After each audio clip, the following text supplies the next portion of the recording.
Hello learners, welcome to my channel enlighten knowledge. तो आज हम डिस्कस करने जा रहे हैं केन्जियन थ्योरी में आपका सिग्निफिकेंस क्या होता है केन्जियन थ्योरी ऑफ एम्प्लॉयमेंट का। जो प्रीवियस हमने वीडियो में डिस्कस किया हुआ था कि जो केन्जियन की अलग अलग जो भी व्यू पॉइंट्स हैं कि केन्स हमें बताना क्या चाहते हैं, क्या क्या फीचर्स होते हैं, ज़्यादातर सिग्निफिकेंस भी उसी के साथ ही रिलेटेड है। कि हमने सारा कुछ पढ़ा था कि केन्स ने हमें लिक्विडिटी प्रेफरेंस की थ्योरी दी है, कंजप्शन फंक्शन दिया, इन्वेस्टमेंट की इंपॉर्टेंस बताई है। तो वो सारी चीज़ें ही इसमें ज़्यादा कवर होंगी कि ये सारी जो चीज़ें हमें केन्स ने बताई है उसका रियलिटी में क्या आपका सिग्निफिकेंस होता है, प्रैक्टिकली भी देखेंगे और थ्योरेटिकली भी देखेंगे। तो आपको अगर इन वीडियोस की पीडीएफ फाइल चाहिए तो आप टेलीग्राम चैनल ज्वाइन कर सकते हैं। फेसबुक पेज को भी लाइक कर दीजिएगा, लिंक आपको डिस्क्रिप्शन बॉक्स में मिल जाएगा। तो हम पढ़ने जा रहे हैं सिग्निफिकेंस केन्जियन थ्योरी या मॉडल का। इसको ना आगे दो भागों में बांटा हुआ है। सबसे पहले हम पढ़ेंगे कि थ्योरेटिकली इसकी क्या इंपॉर्टेंस है और सेकंड पार्ट में डिस्कस करेंगे कि प्रैक्टिकली इसका क्या सिग्निफिकेंस है। तो पहले डिस्कस करते हैं आपका थ्योरेटिकल सिग्निफिकेंस। फर्स्ट वन है रिवाइवल ऑफ मैक्रो इकोनॉमिक्स। पहले भी ये चीज़ डिस्कस हुई है कि मैक्रो इकोनॉमिक्स का जो कंसेप्ट है वो केन्स ही लेके आए थे। क्योंकि केन्स की जो जो मतलब जनरल थ्योरी थी 1936 में जिनको पब्लिश हुआ था, तो उसमें मैक्रो इकोनॉमिक्स की बहुत बड़ी इंपॉर्टेंस दिखाई गई है। हमने ये भी पढ़ा कि जब ग्रेट डिप्रेशन आया था 1930s का, तो वहाँ पे जो क्लासिकल के थॉट्स थे ना वो एक तरीके से कोलैप्स हो गए थे, फेल्ड हो गए थे, जिस वजह से केन्स को आना पड़ा, केन्स को बताना पड़ा कि जो चीज़ माइक्रो लेवल पे लागू होती है वो मैक्रो लेवल पे सेम लागू नहीं हो सकती। तो केन्स ने एक तरीके का रिवाइव्ड किया है मैक्रो इकोनॉमिक्स को। अब वही केन्स क्या है अपने मर्केंटलिस्ट के व्यू पॉइंट को आगे लेके चले थे, क्योंकि उन्होंने डिस्कशन की थी कि मैक्रो इकोनॉमिक्स भी कोई चीज़ है, उसकी पॉलिसीज़ क्या क्या होती है। तो इसको पढ़ते हैं। मैक्रो इकोनॉमिक्स किसके साथ कंसर्न होता है? एग्रीगेट्स के साथ। जैसे नेशनल इनकम हो गया, एग्रीगेट कंजप्शन होगी, एग्रीगेट इन्वेस्टमेंट होगी, डिमांड हो गया एग्रीगेट। तो जब पब्लिश नहीं हुई थी केन्स की थ्योरी 1936 से पहले की अगर बात की जाए, तो जो क्लासिकल इकोनॉमिस्ट थे ना उनका इंटरेस्ट था सिर्फ और सिर्फ माइक्रो इकोनॉमिक्स की प्रॉब्लम पे। वो सोचते होते थे कि माइक्रो इकोनॉमिक्स को के ही प्रिंसिपल को हम लोग मैक्रो इकोनॉमिक्स की प्रॉब्लम सॉल्व करने पे लगा सकते हैं। लेकिन जब ग्रेट डिप्रेशन आया 1930s का, क्लासिकल की पॉलिसी सारी की सारी बहुत बुरे तरीके से फेल हो गई थी, मिजरेबली मतलब फेल हो गई उनकी सारी थ्योरीज। तो जिस वजह से केन्स ने क्या कहा, उसने कहा कि माइक्रो इकोनॉमिक्स के प्रिंसिपल मैक्रो इकोनॉमिक्स के प्रिंसिपल पे अप्लाई नहीं हो सकते। उसके अकॉर्डिंग उन्होंने एग्जाम्पल्स भी हमें दी है। हमने प्रीवियस वीडियो में भी कुछ एग्जाम्पल्स डिस्कस की थी कि सेविंग करना अच्छी बात है, एक इंडिविजुअल करता है तो अच्छी बात है, लेकिन सारे ही सेव करने लग गए तो वो चीज़ नहीं चलेगी इकोनॉमी पॉइंट ऑफ व्यू से। वैसे ही अब एक पर्सन है, वो अपना बैंक से कुछ पैसा निकाल लेता है, एक पर्सन ही निकाले कोई चक्कर नहीं है, वो ज़्यादा मैटर नहीं करेगा। लेकिन अगर सारे के सारे लोग ही अपना पैसा विथड्रॉ कर ले तो बैंकिंग सिस्टम तो कोलैप्स हो जाएगा ना, ख़त्म ही हो जाएगा वहाँ पे।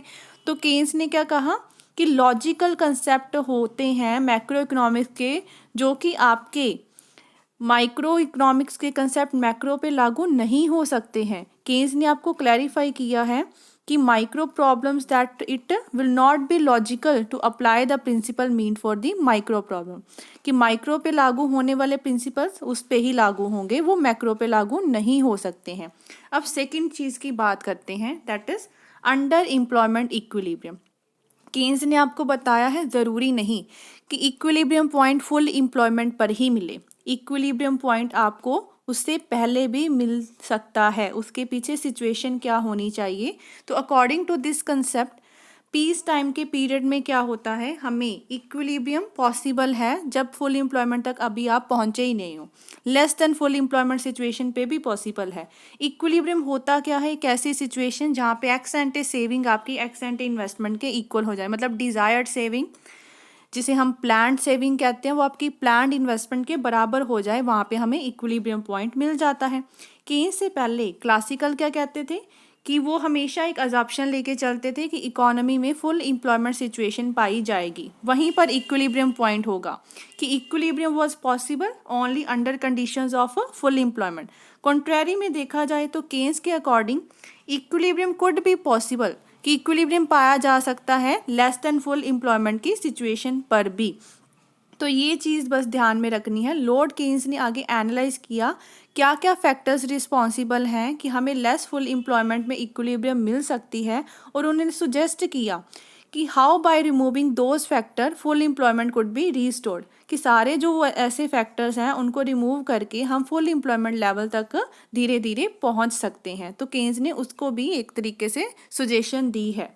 Third one is dynamic.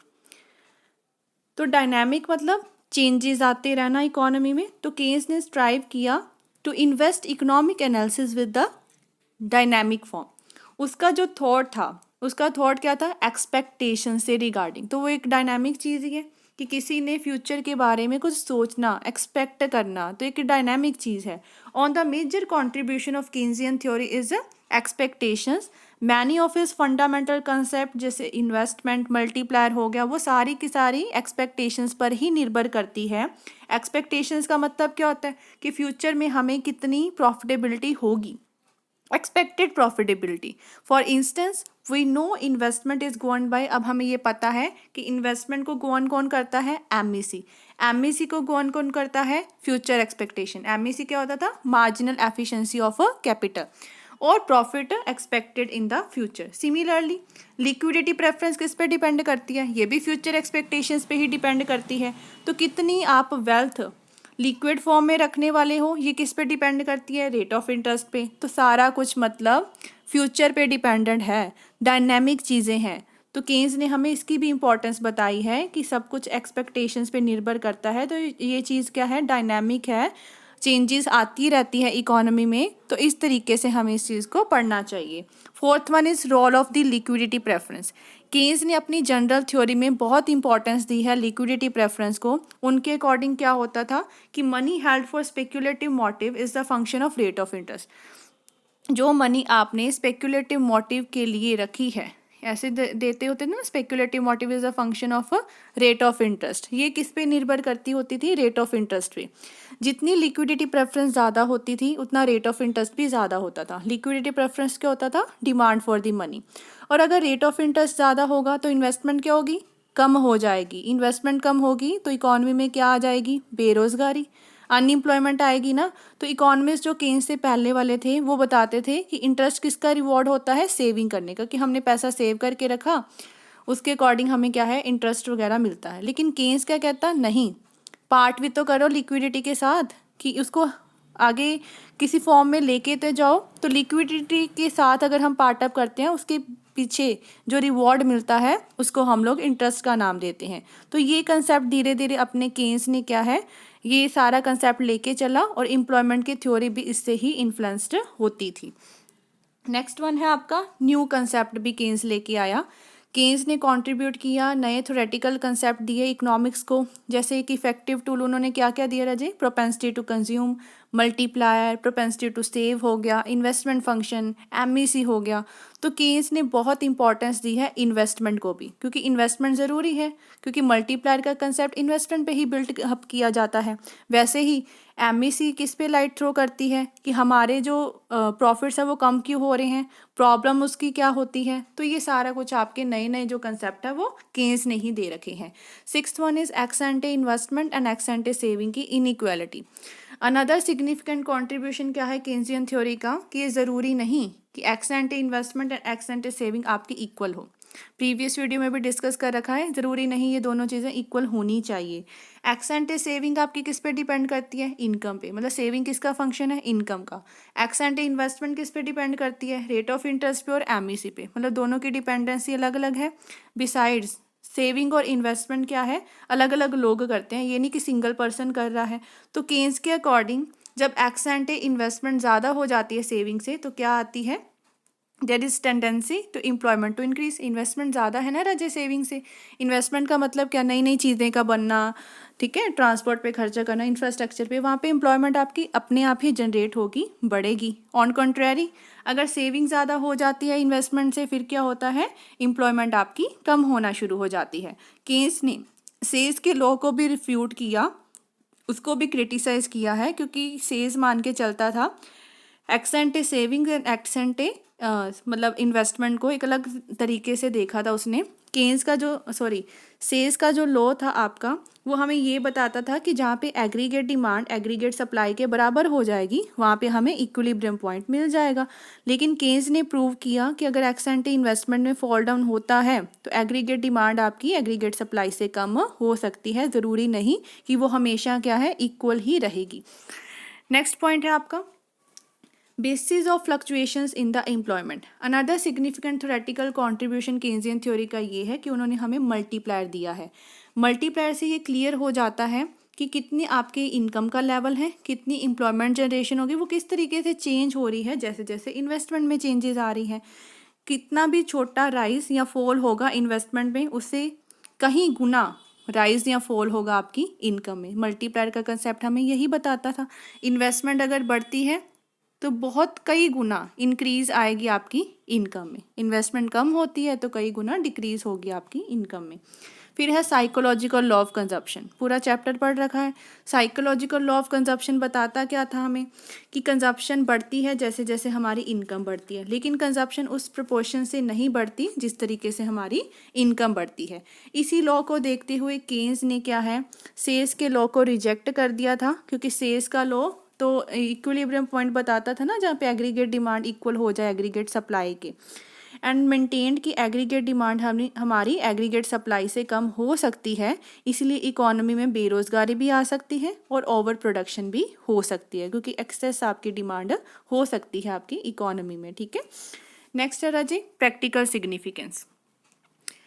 पहला है इसमें गवर्नमेंट इंटरफेरेंस। प्रैक्टिकली देखा जाए तो केन्स ने लेजर फेरे पॉलिसी को रिजेक्ट कर दिया था, जो कि क्लासिकल इकोनॉमिस्ट लेके आए थे कि कोई भी गवर्नमेंट की इंटरवेंशन नहीं होगी। केन्स के अकॉर्डिंग क्या था, that achievement of objective of full employment is not possible without government intervention, कि फुल एम्प्लॉयमेंट तक पहुंच पाना अपने आप ऑटोमेटिकली नहीं होगा, वहाँ पे गवर्नमेंट को इंटरफेयर करना ही पड़ेगा। बहुत सारे सर्कमस्टांसिस में गवर्नमेंट को इंटरफेयर करना पड़ा है इकोनॉमिक सेक्टर में, अगर लोगों के लिए इकोनॉमी को सही करने के लिए। एक कैपिटलिस्ट इकोनॉमी में फुल एम्प्लॉयमेंट सिचुएशन ऑटोमेटिकली नहीं ऑब्टेन की जा सकती। Rather to achieve it government has to pursue such policy that में increase demand and investment. Full employment level तक पहुंचने के लिए सरकार को पॉलिसीज बनानी पड़ेगी जिससे डिमांड ज़्यादा हो सके, इन्वेस्टमेंट ज़्यादा हो सके। तो by underlining the significance of government interference and solve different economic problems, Keynes ने आपको एक प्रैक्टिकल सिग्निफिकेंस भी दी है, प्रैक्टिकली लाइफ में हम इसको कैसे यूज़ कर सकते हैं। सेकंड है आपके सोशल अकाउंटिंग। मॉडर्न टाइम्स में देखा जाए तो सारी की सारी गवर्नमेंट्स का क्या होता है रोल आपका, वो ज़्यादा ध्यान देते हैं सोशल अकाउंटिंग पे। सोशल अकाउंटिंग का मतलब होता है कंट्री में इनकम कहाँ से आ रही है, खर्चा कहाँ पे हो रहा है। इसी अकाउंटिंग को देखा जाए तो सरकार अलग अलग पॉलिसीज़ बनाती है इससे रिलेटेड। तो इम्पॉर्टेंस केन्स ने भी इसको बहुत ज़्यादा दी है, क्योंकि थ्योरी ऑफ एम्प्लॉयमेंट में केन्स ने नेशनल इनकम पे स्ट्रेस दिया, नेशनल कंजप्शन पे दिया, नेशनल सेविंग हो गया, नेशनल इन्वेस्टमेंट हो गया। तो ये सारी चीज़ें भी क्या है, प्रैक्टिकली लाइफ में बहुत इसका सिग्निफिकेंस होता है। Third is fiscal policy. Keynes ने अब बहुत इंपॉर्टेंस दी है आपकी फिस्कल पॉलिसी को, अगर हमें फुल एम्प्लॉयमेंट के लेवल को अचीव करना है, क्योंकि फिस्कल पॉलिसी में जो पब्लिक वर्क के प्रोग्राम्स हेल्पफुल होते हैं कि हम बेरोज़गारी से बाहर आ सकें, डिप्रेशन की कंडीशन से बाहर आ सकें। इन्हीं प्रोग्राम के बिसाइड्स एफर्ट्स भी किए जाते हैं बेरोज़गारी को दूर करने के लिए, और भी बड़े सारे फिस्कल पॉलिसीज़ के मेजर्स को अपनाया जाता है। एक न्यू डील प्रोग्राम लॉन्च हुआ था अमेरिका में, इसी से रिलेटेड उन्होंने केन्स के पूरी पॉलिसीज़ के जो भी कंसेप्ट हैं उनको माना है। इंडिया या और भी बाकी सारे अंडर डेवलप्ड कंट्रीज़ में भी बहुत ज़्यादा इंपॉर्टेंस दी गई थी पब्लिक वर्क प्रोग्राम्स को, जो कि हमें केन्स ने ही इसको बताया था। फोर्थ है आपका डेफिसिट फाइनेंसिंग। केन्स ने अब प्रैक्टिकली सजेशंस दी है कि कैसे हम लोग घाटे को पूरा कर सकते हैं। डेफिसिट फाइनेंसिंग का मतलब क्या होता है, इस mean that meeting of budgeted deficit, कि बजट में क्या है, कई बार खर्चा हम इनकम से क्या हो जाता है, ज़्यादा हो जाता है। इसी डेफिसिट को मीटअप करने के लिए हमें या तो बैंक से बोरो करना पड़ता है या नई करेंसी को इशू करना पड़ता है। तो केन्स का व्यू क्या था कि बैलेंस्ड बजट एडवाइजेबल नहीं होता है, not advisable during the period of depression and unemployment के पीरियड में हम लोग बैलेंस्ड बजट पे नहीं रह सकते। So these problem should be solve, इस प्रॉब्लम को सॉल्व किससे किया जाता था, डेफिसिट बजटिंग की हेल्प से। और इसी बजट को हम लोग क्या कहते थे, डेफिसिट बजट, जिसमें हमारा खर्चा ज़्यादा हो जाता है हमारी इनकम से।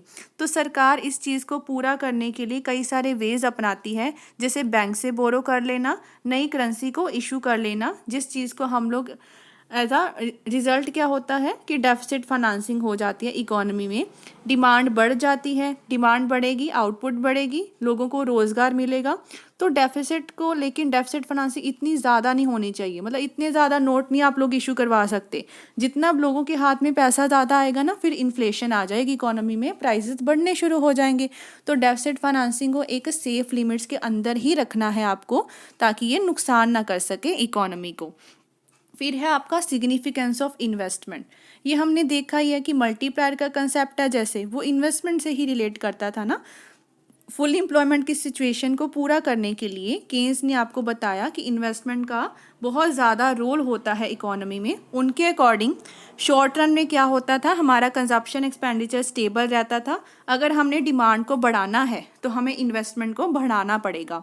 उनके अकॉर्डिंग जब डिप्रेशन होता है या अनएम्प्लॉयमेंट होती है तो प्राइवेट इन्वेस्टमेंट को इनकरेज करने के लिए सरकार खुद पब्लिक इन्वेस्टमेंट करती है, कि पब्लिक इन्वेस्टमेंट करेगी।